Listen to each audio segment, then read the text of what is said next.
Amós capítulo 4, a partir do versículo 1, diz assim a palavra do Senhor: Ouvi esta palavra, vós, vacas de Bazã, que estáis no monte de Samaria, que oprimis os pobres, que esmagais os necessitados, que dizeis a vossos maridos: dai cá, e bebamos. Jurou o Senhor Deus pela sua santidade, que dias estão para vir sobre vós, em que vos levarão com anzóis, e os vossos descendentes com anzóis de pesca. Saireis pelas brechas, uma após outra, e sereis lançadas para Armon, diz o Senhor. Ide a Betel e transgredi, ide a Gilgal e multiplicai as transgressões. Cada manhã trazei os vossos sacrifícios, e de 3 em 3 dias os vossos dízimos. Oferecei sacrifícios de louvores do que é levedado, e apregoai ofertas voluntárias, publicai-as. Porque disto gostais, ó filhos de Israel, diz o Senhor Deus. Também vos dei limpeza de dentes em todas as vossas cidades, e falta de pão em todos os vossos lugares. Contudo, não voltastes para mim, diz o Senhor. Além disso, retive de vós a chuva, faltando ainda 3 meses para a ceifa. Fiz chover sobre uma cidade, sobre outra cidade não fiz chover. Sobre um campo choveu, mas o outro sobre o qual não choveu se secou. Andaram errantes 2 ou 3 cidades, indo a outra cidade para beberem água, mas não se saciaram. Contudo, não voltastes para mim, diz o Senhor. Feri-vos com crestamento e ferrugem. A multidão das vossas hortas, das vossas vinhas, das vossas figueiras e das vossas oliveiras foi devorada pelo gafanhoto. Contudo, não voltastes para mim, diz o Senhor. Enviei a peste contra vós à maneira do Egito. Os vossos jovens matei a espada, e os vossos cavalos deixei levar presos, e o fedor dos vossos arraiais fiz subir as vossas narinas. Contudo, não voltastes para mim, diz o Senhor. Subverti alguns dentre vós, como Deus subverteu a Sodoma e Gomorra, e vós fostes como um tição arrebatado da fogueira. Contudo, não voltastes para mim, diz o Senhor. Portanto, assim te farei, ó Israel, e porque isto te farei, prepara-te, ó Israel, para te encontrares com o teu Deus. Prepara-te, ó Israel, para te encontrares com o teu Deus. O livro do profeta Amós foi escrito cerca de 800 anos antes de Cristo. Amós, ele era contemporâneo de Oséias, e os dois, eles foram sacerdotes que pregaram no reino norte. Nessa época aqui, o reino de Israel estava dividido. Depois da morte de Salomão, houve uma divisão do reino, e 10 tribos formaram um reino ao norte. Amós, ele está pregando para o reino norte, e eles dividiram o reino. Quando eles fizeram essa divisão do reino, o templo de Salomão ficou no sul, no reino conhecido como Judá. E lá em Israel havia uma ordenança de que 3 vezes ao ano, pelo menos os homens, judeus homens, deveriam ir adorar o Senhor até Jerusalém. E o que aconteceu? Que o reino de Jerusalém ficou ao sul. E como houve uma divisão, o reino do norte, chamado Jeroboão, ele pensou o seguinte: quando for o período de festa, o povo irá para o sul adorar a Deus, e eles vão ficar lá. Eles passarão para o outro reino. Então, o que ele decidiu? Ele pegou e criou lá no norte, onde era o reino dele, 2 pontos principais de idolatria. Em Betel, ali perto de Jerusalém, e lá ao norte, em Dan. E ele criou então em Betel um bezerro de ouro. E ele falou assim: este bezerro aqui é aquele Deus lá que tirou vocês do Egito. Ele criou então sacerdote, segundo a direção, a escolha pessoal dele. Ele criou festas segundo estava na cabeça dele. Mas este tipo de idolatria que eles praticavam era bem interessante, porque esse tipo de idolatria não é aquele tipo de idolatria assim, que a pessoa deixa de adorar a Deus e passa a adorar outro Deus, como acontece na Índia, que adoram outros deuses. Aqui não. O que eles praticavam era o chamado sincretismo religioso, adorando dois deuses ao mesmo tempo. Então eles adoravam o Deus, que é o nosso Deus verdadeiro, e também eles adoravam outros deuses. Então vocês percebem que a estratégia de Jeroboão, esse rei que criou essa idolatria, não foi criar um outro Deus, mas dizer que aquele bezerro foi o Deus que tirou do Egito. Ele fez isso, está lá em 1 Reis, capítulo 12, ali você vai ver no versículo 28. E era a mesma estratégia que eles tinham feito quando eles estavam no deserto. Êxodo capítulo 32, versículo 3 e 4 também, que eles haviam criado um bezerro de ouro e falaram a mesma coisa: este é o Deus que tirou vocês do Egito. Então essa história já tinha acontecido. Isso que Jeroboão fez, de criar isso já tinha acontecido lá no passado, e ele repetiu. E é interessante que o povo conhecia a palavra, o povo tinha a Bíblia deles, que era esse Antigo Testamento, né? O povo tinha isso daqui, tinha esse entendimento, ele já tinha essas escrituras. E mesmo assim, o povo tendo, para nós entendermos a Bíblia, eles tendo essas escrituras, e nas escrituras estava ali, né, o primeiro mandamento era realmente contra a idolatria, e eles sabiam do incidente de Êxodo 32, do bezerro de ouro. Agora Jeroboão cria a mesma estratégia, e eles caem do mesmo jeito. A história se repetiu, o povo conhecia, e mesmo assim o povo caiu. Se isso aconteceu para quem era conhecedor já, para quem era crente, então não basta simplesmente ser crente, tem que ter uma vida então transformada. Não basta apenas nós fazermos parte de uma religião, nós temos que ter uma vida transformada.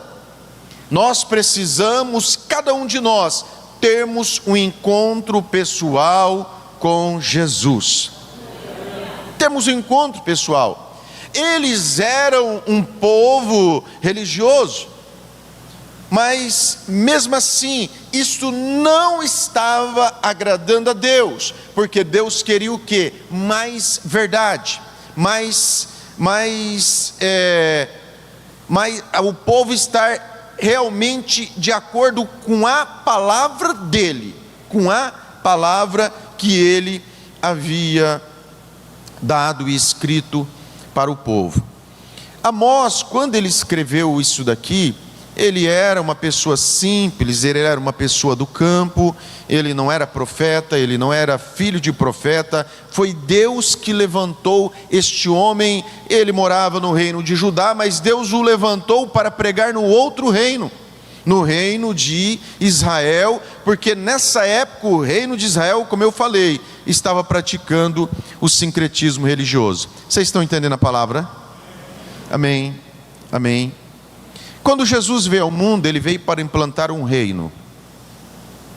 Quando você estuda a história do homem, você vai ver que o ser humano, ele é religioso por natureza. Ele é religioso por natureza. Mas o interessante é que quando Jesus ele veio ao mundo, ele veio não para criar uma religião, mas Deus ele criou um reino, o reino dos céus. E isso é muito tremendo, porque diz, se não me engano, um escritor, uma escritora, que de todas as formas que o homem procurou matar as pessoas, a pior forma de matar é aqueles que matam em nome de Deus. as crenças, os diversos tipos de crenças que existem no mundo, na verdade acaba dividindo as pessoas, dividindo até famílias. E Jesus, quando ele não veio então, como eu disse, para criar uma religião, porque isso divide, mas ele veio para criar um reino, o reino dos céus. E ele deixou a porta desse reino aberto a todos aqueles que crerem. Todos aqueles que creem pode ser transportado do reino das trevas para o reino do Filho do seu amor. Amém? Não basta apenas nós sermos religiosos, porque isso não mudará a nossa vida. O que vai mudar é o Espírito Santo entrando em nós e fazendo uma mudança total, transformando a nossa vida. Olha só, vou te mostrar, e nós sabemos disso aqui no Brasil. 1500 o Brasil foi descoberto. Bom, é o que diz a história, né? Desde o seu descobrimento, o Brasil é considerado um país cristão. O Brasil é considerado um país religioso, desde o seu descobrimento. Mas ainda assim, a exploração e a corrupção é um câncer no Brasil, que é desde o seu descobrimento. Nós vivemos num país que tem um dos maiores juros do mundo, uma das maiores cargas tributárias do mundo, um dos maiores índices de desigualdade de distribuição de renda do mundo. E são 70 milhões de pessoas inadimplentes. 70 milhões. Em uma população de pouco mais de 200 milhões. Então você percebe que 500 anos de um país considerado cristão, o Brasil é um país considerado cristão, 500 anos de um país considerado cristão não mudou nada, não melhorou. Então você percebe que isso, o ser considerado cristão, ou o fazer parte de uma religião, não vai mudar a pessoa, a não ser que ela tenha um encontro verdadeiro com Cristo. Quantas pessoas que sim, cristão verdadeiro, e quando foram exaltadas e chegaram numa posição que podia fazer a diferença, não fez, mas também se corromperam.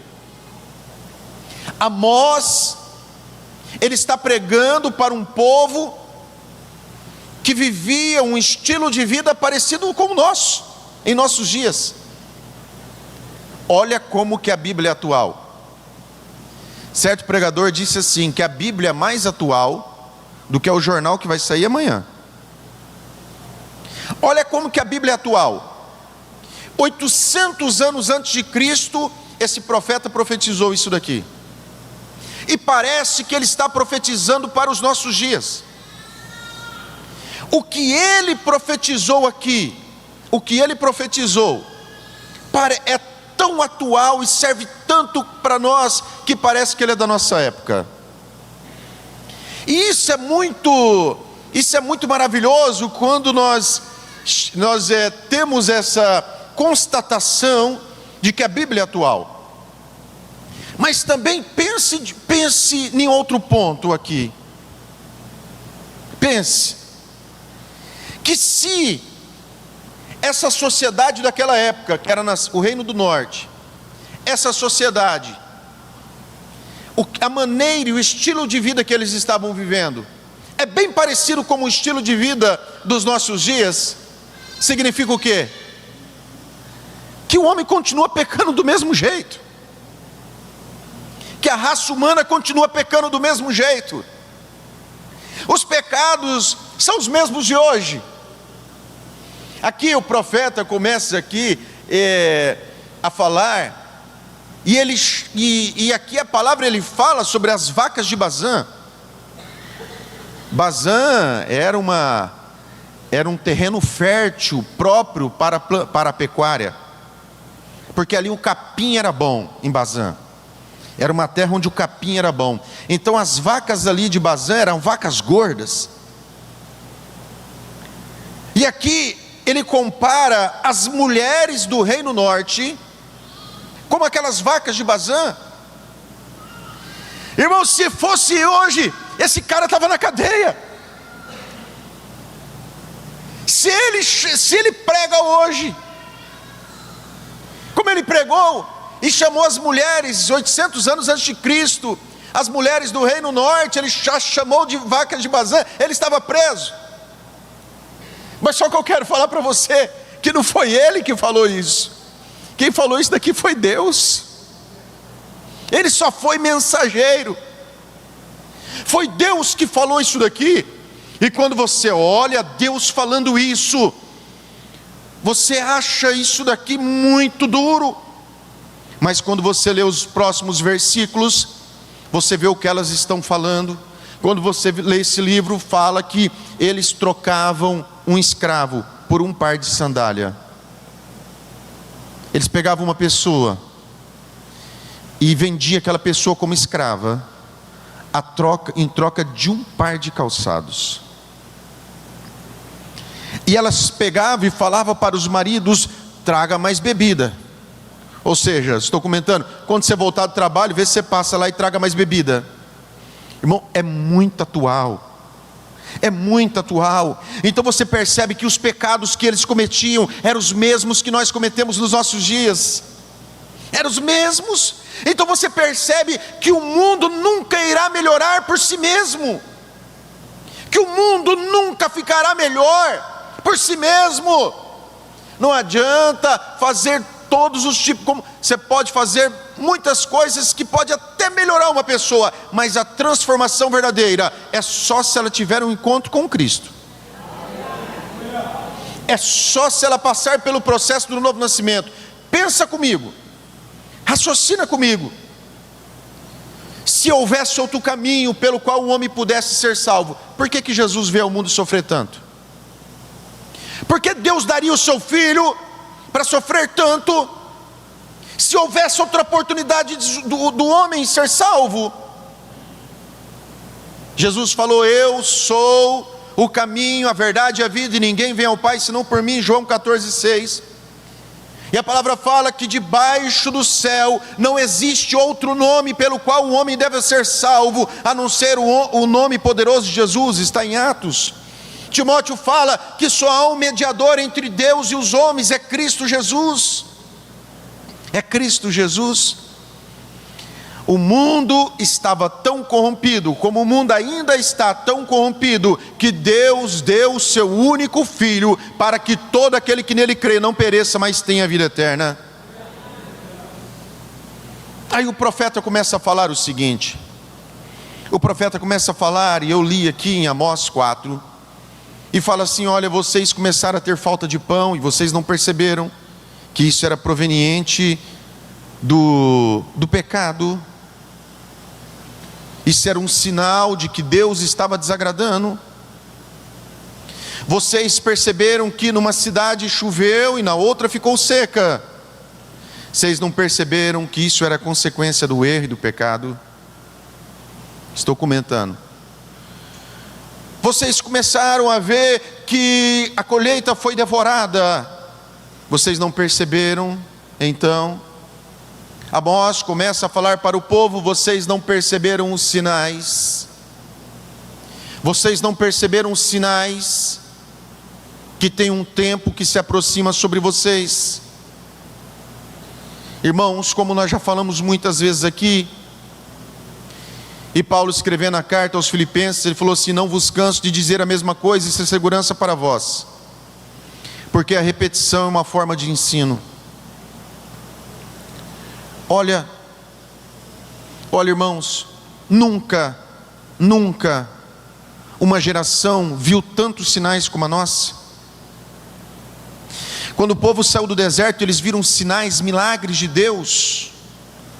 Deus se revelou ao povo através da palavra, mas através de sinais, milagres mesmo. Na época de Jesus e dos apóstolos, muitos sinais aconteceram. Em épocas em que houve avivamento no mundo, muitos sinais aconteceram, avivamento da Rua Azusa e muitos outros. Mas a nossa geração, Os sinais que nós vemos na nossa geração não são milagres. Existem milagres? Alguns. Os sinais que nós estamos vendo na nossa geração não é o mar se abrindo, não é. Os nossos sinais que nós estamos vendo não são esses. Os nossos sinais são aqueles que estão lá em Lucas capítulo 21, do versículo 25 em diante. Pode ler todo o capítulo 21 se você quiser depois. E a palavra falou sobre guerras, uma nação contra outra. A nossa geração viu isso. A nossa geração ainda tem pessoas vivas que passaram pela Segunda Guerra Mundial. 1948, viram o Estado de Israel ser reconstruído. A nossa geração é a única que tem armas de destruição em massa. A nossa geração tem uma praga que chama crack, que nunca houve no mundo. Droga, crime organizado. Nunca nenhuma geração. Mas o mais interessante de tudo isso, quando se falou sobre os sinais que aconteceriam, imagina naquela época. Naquela época tinha terremoto, mas tinha terremoto lá num canto do mundo, mas no outro canto não sabia que aconteceu um terremoto lá. Tinha fome lá no outro lado, mas lá do outro lado não se sabia que tinha acontecido uma fome. Lá naquele outro canto tinha uma praga, mas lá naquele outro canto não sabia daquela praga lá daquele lado. Mas na nossa geração não. A nossa geração tem meios de comunicação. Todo mundo, quase todas as pessoas do mundo têm celular, tem redes. E no celular você não precisa procurar, o vídeo vem até você. Porque aquele vídeo muito viralizado, muito visto, o próprio YouTube ele direciona para as pessoas aquele vídeo. Chega na nossa mão, nós olhamos na televisão. Nenhuma geração viu os sinais como a nossa, viu. Porque nós vemos, é só ligar a televisão, é só ligar o celular, que você vê todos esses sinais. E Amós, ele começou a falar para o povo: vocês não estão vendo os sinais? E a nós vemos os sinais. Há muito tempo atrás, eu lembro dos carioca falar assim, que lá no Rio de Janeiro tinha um jornal sangrento, que tinha tanta história de morte, que se torcesse o jornal, escorria sangue. Nenhuma época, irmãos, nenhuma época conseguiu reunir todos os sinais e ver, ouvir e saber como a nossa geração. Então, irmãos, enquanto outras gerações viram os milagres de Deus no deserto, outras viram milagres mesmo, como na época de Jesus, ressurreição de mortos, paralítico, a nossa não. A nossa é uma que vê os sinais. E para que servem os sinais? Hebreus capítulo 10, versículo 25, 26 e 27, fala que quando nós percebermos que Cristo está voltando, nós devemos congregar. Os sinais apontam para a volta de Cristo. Os sinais apontam para a volta de Cristo. Agora, muitas das vezes, esse excesso de sinais faz com que nós acabamos de ver aquilo ali como normal. Não que nós não temos sentimento, não que nós não nos sensibilizamos com o sofrimento. Mas você vê aquela enchente como aconteceu no sul, e você vê aquela casa sendo levada, e você vê aquelas pessoas, e você vê tudo aquilo ali dói, mas não desce mais lágrimas. Não é porque nós nos tornamos insensíveis, não, é porque nós acostumamos com isso. E você vê de novo aquela televisão, e você vê aquilo que está acontecendo, e nós não choramos, nós não nos descabelamos, Nós continuamos a nossa vida normal. Muitas das vezes nós estamos assistindo aquilo ali, comendo, e depois vamos lá, pegamos um sorvete, tomamos um sorvete e manda coca. Porque isso se tornou normal.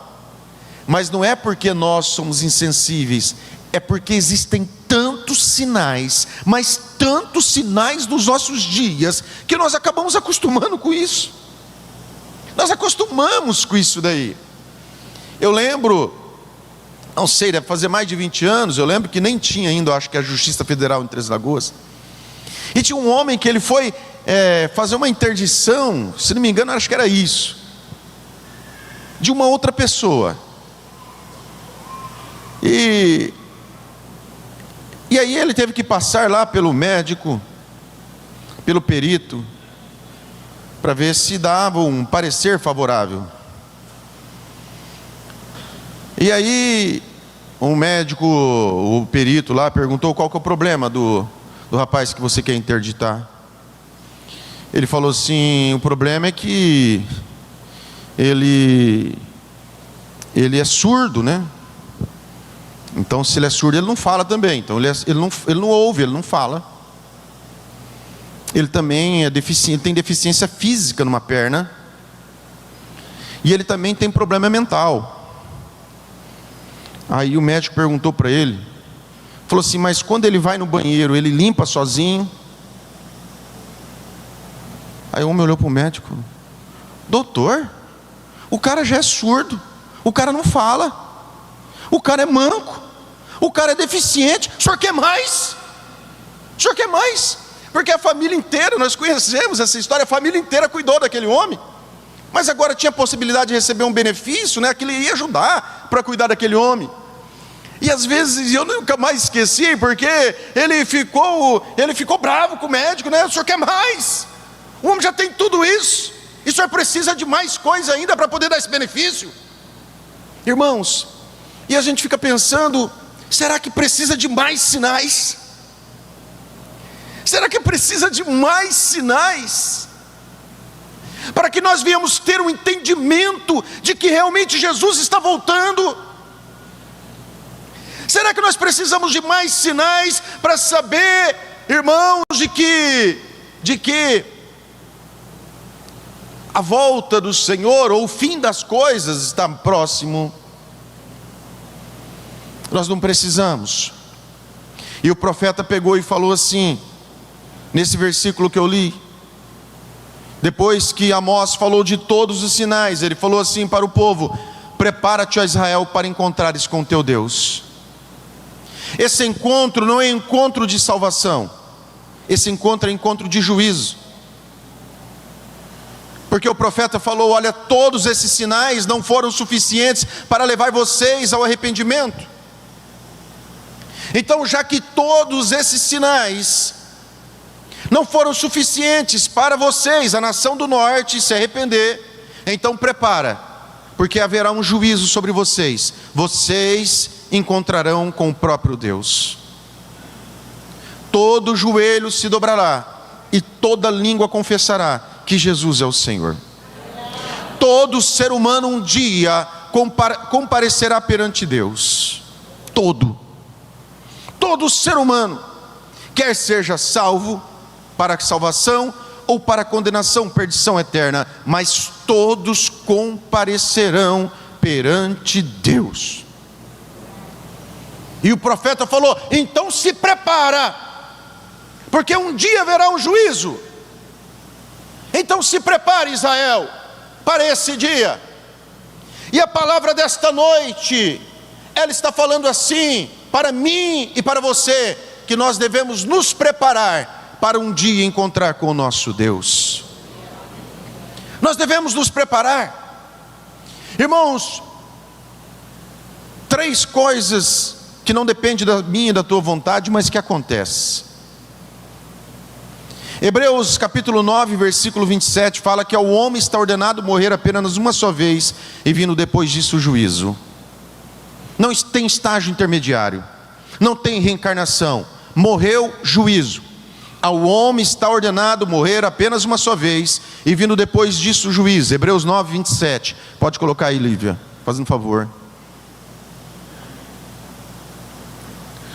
Você nasce sem querer nascer. Não é da tua vontade, mas você nasceu.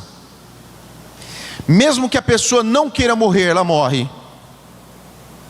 E mesmo que a pessoa não queira, não entenda, não aceite, ela comparecerá perante um juízo.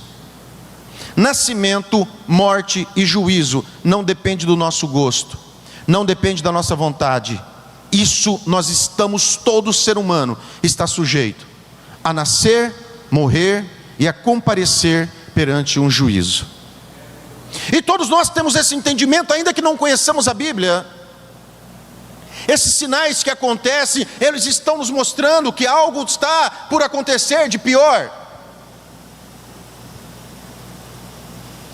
Como pode nós vivemos num país tão bom e tão abençoado? Como pode a cada 5 pratos de comida no mundo, 1 é do Brasil? Como pode ainda as pessoas não poder comer o que quer? Como podemos ser escravos em cima de uma terra tão boa?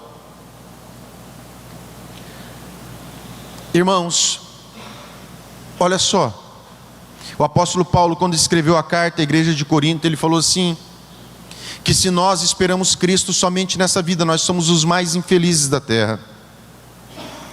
Vou comentar o que ele quis dizer. A pessoa mais infeliz que vive nessa terra é uma pessoa que sofre nesse mundo, mas não tem a salvação. Essa é a mais infeliz, porque ele viveu, sofreu nesse mundo e ainda perdeu a salvação. Presta atenção como nós temos uma ideia de juízo na nossa mente. Uma pessoa muito ruim, uma pessoa muito má, que fez maldade a vida inteira, de repente no final da vida dela ela começa a sofrer. Ela cai no leito, começa a sentir dor, e ela começa ali a ser cuidada pelos outros, e ela sofre, ela sofre, ela sofre. O que as pessoas dizem? O que todo ser humano diz? Está pagando por aquilo que ele fez, não é isso? Quando uma pessoa faz a coisa errada, e você fala para o seu filhinho ali pequenininho, não sobe aí, não sobe aí. Aí o filhinho, a filhinha vai e sobe e cai. O que a mãe fala? Eu falei para você não subir. Todos nós temos essa ideia na nossa mente de juízo.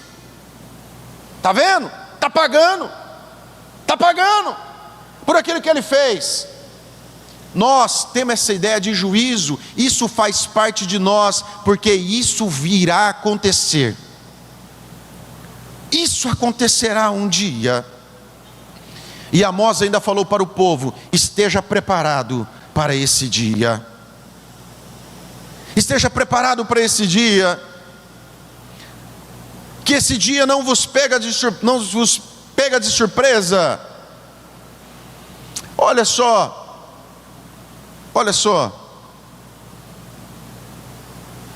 O Senhor Deus, antes de manifestar a ira dele, ele manifestou a misericórdia. Deus, ele não quer se revelar ao mundo como um Deus que se ira, um Deus irado, mas ele quer se revelar ao mundo como um Deus misericordioso. A misericórdia de Deus, ela chega na frente da ira de Deus, sempre é assim. É por isso que a palavra do Senhor fala que as misericórdias do Senhor, elas são novas a cada manhã. Deus pode estar irado comigo e com você hoje, mas quando é amanhã, Ele renova a misericórdia dEle para com as nossas vidas. A misericórdia dEle sempre chega na frente. Jesus Cristo, 2 vindas de Jesus. A primeira vinda, Ele veio para morrer na cruz, para que a misericórdia de Deus nos alcançasse. A segunda vinda, Ele vem para juízo. A primeira para misericórdia, para salvação. A segunda para juízo. Quando você lê o Evangelho de Jesus, segundo escreveu Lucas, e você vê Lucas capítulo 15, o filho pródigo, ele chega no fundo do poço, a desejar as comidas dos porcos, mas a misericórdia de Deus o alcançou, porque ele era conhecedor da palavra, e ele voltou para a casa dele, e a vida dele foi restaurada. Enquanto nós somos vivos, enquanto nós estamos vivos, ainda existe oportunidade. O nosso livre-arbítrio acaba exatamente com o nosso último suspiro. Quando nós morremos, o nosso livre-arbítrio acaba, aí vem o juízo. Mas enquanto ainda nós temos vida, nós temos o nosso livre-arbítrio. E o mais tremendo de tudo é que nós não precisamos pagar nenhum preço para ser salvo, porque Jesus morreu na cruz e é pela graça sois salvo. É só nós crermos no Senhor e confessarmos que a palavra fala que nós seremos salvos. Está em Romanos 10, versículo 9. Só isso. A misericórdia chega antes. Lucas 15 fala do filho pródigo que caiu em si e foi restaurado. Aí quando você pula para o capítulo 16, você vê um homem no inferno. A história do rico e Lázaro. E quando aquele homem caiu em si, não tinha mais jeito, porque ele já estava no inferno, ele já tinha morrido, ele não tinha mais o livre-arbítrio. Ele caiu em si depois da morte. Depois da morte ele ficou consciente de tudo que ele tinha feito de errado e por que ele estava ali. Então Lucas, ele mostra no capítulo 15 a misericórdia de Deus se manifestando com o filho pródigo. E no capítulo 16 ele mostra um homem que já tinha morrido e não tinha mais salvação. Irmãos, todos esses sinais apontam que haverá um juízo. Mas eu quero dizer que a misericórdia, ela chega antes do juízo. E hoje, as portas da salvação, elas estão abertas. Hoje, se nós nos arrependermos, o Senhor é fiel. O Senhor é fiel, e Ele perdoa os nossos pecados. Ainda que os nossos pecados sejam muitos, Ele apaga todos eles. O sangue dele tem o poder de apagar todos os nossos erros, todas as nossas falhas. O Evangelho de Jesus é um Evangelho que nos traz esperança. Ele nos traz a esperança de uma vida melhor. Nós temos a oportunidade de um recomeço quando nós temos um encontro pessoal com Cristo. Ali na cruz do Calvário é o lugar onde nós podemos deixar todos os nossos erros, todos os nossos pecados, todas as nossas dores, as nossas angústias, os nossos traumas. Nós podemos deixar todo ali na cruz e receber uma salvação, recebermos uma nova vida, para que naquele dia, no grande dia do juízo, nós não seremos mais condenados, porque Jesus sofreu o juízo de Deus, a ira de Deus sobre ele, em nosso lugar. Quando nós nos apropriamos desta tão grande salvação, nós escapamos desse juízo vindouro. Somente através de Jesus nós podemos nos livrar desse juízo vindouro. Amós, ele estava pregando a palavra que Deus estava revelando para ele. Mas o sentido da pregação de Amós, como também na pregação de Osés, que era contemporâneo dele, e o sentido de falar que tinha um juízo que se aproximava, o sentido não era para que lançar essas pessoas no juízo, não, mas é para que eles se arrependessem. Essa palavra de Deus, ela chama a nossa atenção, não para nos condenar, não para nos acusar, não para nos afrontar, não, mas também para nos chamar ao arrependimento. Ainda enquanto é tempo, nós estamos vivendo o ano aceitável do Senhor. Olha só,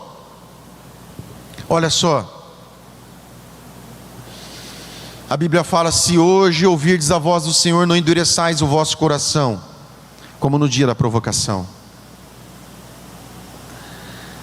Porque é a minha vida e a sua que está no ponto, na questão. Porque eu respondo com a minha própria vida pelos meus atos, as minhas escolhas, as minhas decisões. Eu tenho que pensar muito bem. Eu tenho que pensar muito bem sobre tudo isso que foi pregado, porque é a nossa vida que está em jogo. O jogo no sentido da nossa conversa popular aqui no Brasil. É a nossa vida que está em questão. É a nossa vida. Nós temos que estar preparados para este grande dia. Nós temos que estar preparados para que esse dia ele não nos pega de surpresa. Ele não nos pega de surpresa. Pedro, escrevendo a carta, ele falou assim: já é o bastante que vocês tenham pecado no passado. Pedro falou assim: você já pecou bastante no passado, agora é uma nova vida, já foi o bastante. Irmãos, Deus, às vezes nós esperamos tantas coisas, e eu vejo assim que tem muitas coisas boas de Deus para acontecer. Tem muitas bênçãos de Deus para se manifestar, claro que tem. E como nós sempre oramos aqui e pedimos, que nós queremos ver você abençoado mesmo, você contando o testemunho de bênção. Mas a maior bênção que um ser humano pode ter é a salvação eterna. Não tem dinheiro que pague isso. A maior bênção é recebermos de graça a vida eterna. É vida eterna. Agora pensa, Deus deu Jesus para morrer por nós. Ele deu o próprio Espírito dele para nos convencer do caminho errado, para nos convencer do pecado, da justiça e do juízo. Ele deu o próprio Espírito dele. E existe uma enxurrada de sinais. Como nós vamos negligenciar tudo isso? Se está na nossa cara, nós vemos a todo dia, nós enxergamos, contemplamos a todo momento isso. O verdadeiro amigo é que, com amor, com cuidado, com jeito, mas o verdadeiro amigo é aquele que fala a verdade para a gente. Nós devemos amar e louvar a Deus sempre pela palavra da verdade. É duro quando nós temos um encontro com a verdade, quando nós crescemos e quando nós olhamos para trás e nós vemos o tanto que nós fomos enganados, o tanto que as pessoas nos enganaram. Quando nós chegamos a ser adulto e ver o tanto que as pessoas aproveitaram da gente, o tanto que as pessoas abusaram da gente, e o tanto que as pessoas nos enganaram. O Senhor sabe de tudo isso. É por isso que o Senhor apareceu no nosso caminho e falou a verdade para nós. O Senhor nos libertou, e a palavra fala: e conhecereis a verdade vos libertará. Porque é esta verdade que vai despertar fé no meu e no teu coração. E essa fé para nós nos apropriarmos dessa salvação que nos é dado de graça. Sabe o que é fé e graça? Graça é a mão de Deus estendendo para mim e para você e dando a salvação. Fé é a nossa mão estendendo e pegando essa salvação das mãos de Deus. Isso é a definição de graça e fé. Graça é a mão de Deus estendida para o pecador e dando a salvação. E fé é a nossa mão estendendo e pegando das mãos de Deus essa salvação. Eu quero dizer que essa palavra veio para despertar fé no meu e no teu coração, para nós nos apropriarmos daquilo que Deus tem para nós. Aleluia, glória a Deus, aleluia, louvado seja o nome do Senhor. Como é bom ouvir a verdade, como é bom ouvir a verdade. E, amado Deus e soberano Pai, Espírito Santo de Deus, A tua palavra fala que o Senhor, que o teu Espírito, ó Deus, é quem convence o homem do pecado, da justiça e do juízo. Pai, nesta noite foi pregado aqui sobre o pecado, sobre a justiça e sobre o juízo.